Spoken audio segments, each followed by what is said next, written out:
ఏ సచివాలయం పరిధిలోకి వెళ్తామో ఏ సచివాలయ పరిధిలో మనం తిరుగుతూ ఉంటామో దానికి సంబంధించిన ప్రతి ఆఫీసర్ అటెండ్ కావాలి, ఇంక్లూడింగ్ వాలంటీర్ సిస్టమ్తో సహా.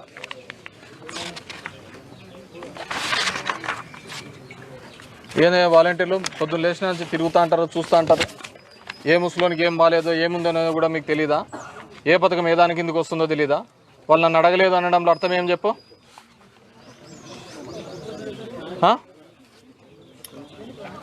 వాళ్ళకి అవగాహన లేకపోయి ఉండొచ్చు.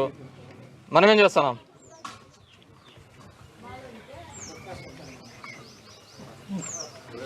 మనం చూసుకోవాలి కదా.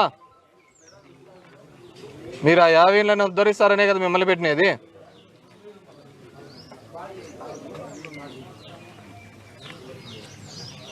సొంత మీ బంధువులే కదా వాళ్ళంతా. ఏదో విధంగా ఈ ఊర్లో ఉండే వాళ్ళందరూ ఏదో విధంగా మీకు బంధువులేనే కదా, అంత ఊరిలో ఉండే వాళ్ళే కదా. మళ్ళీ పొద్దున్న లేచిన నుంచి చూసే మొహాలే కదా.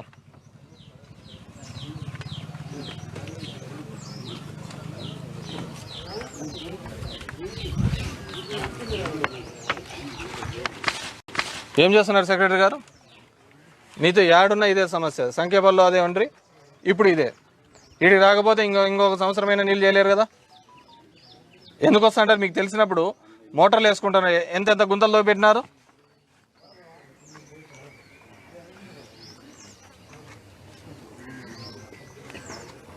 ఏడజూలు నీళ్ళు నీళ్ళు నీళ్ళు నీళ్ళు అని.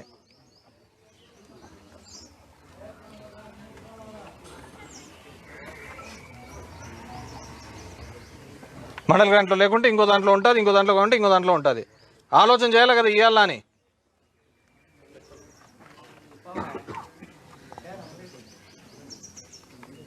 టైంపాస్ చేయడానికి ఉంటాంటామా ఉద్యోగాల్లో?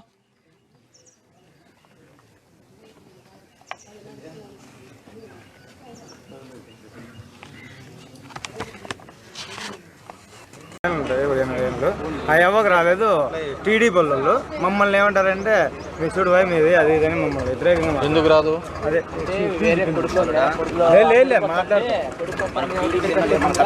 మాట అంటారు. ఎందుకు రాలేదంట? ఎవరికి? వాలంటీర్ ఎవరు? ఎందుకు రాదమ్మా?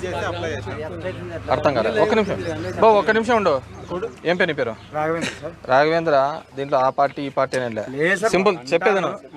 వాళ్ళు ఏమైనా మనం వాళ్ళలాగా పనికిమాల పని చేయలేదు. ఈ ఊర్లో నాకు తెలుసు ఎంతమందికి కండువా వేసుకుంటేనే పెన్షన్లు ఇస్తామని, కండువా ఇస్తానే పథకాలు ఇస్తారని మన ఊర్లో తెలుగుదేశం టైంలో చేసిన నారాయణ ఉంటే మీ ప్రభుత్వం ముస్లిం. ఒక్క నిమిషం ఉండయా. పోయినసారి 10 ఎకరాలకు పైన ఉంటే ఇవ్వరు, అది గుర్తుపెట్టుకో. 10 ఎకరాల పైన ఉంటే వాళ్ళ కొడుకులన్నా చూసుకోవాలా, ఇంకోరన్నా చూసుకోవాలా. 10 ఎకరాల పైన ఉంటే మనం ఇవ్వం. 300 యూనిట్ల పైకి ఉంటే కరెంట్ ఇవ్వదు. ఇంట్లో ఉద్యోగస్తుడున్నా ఇవ్వము.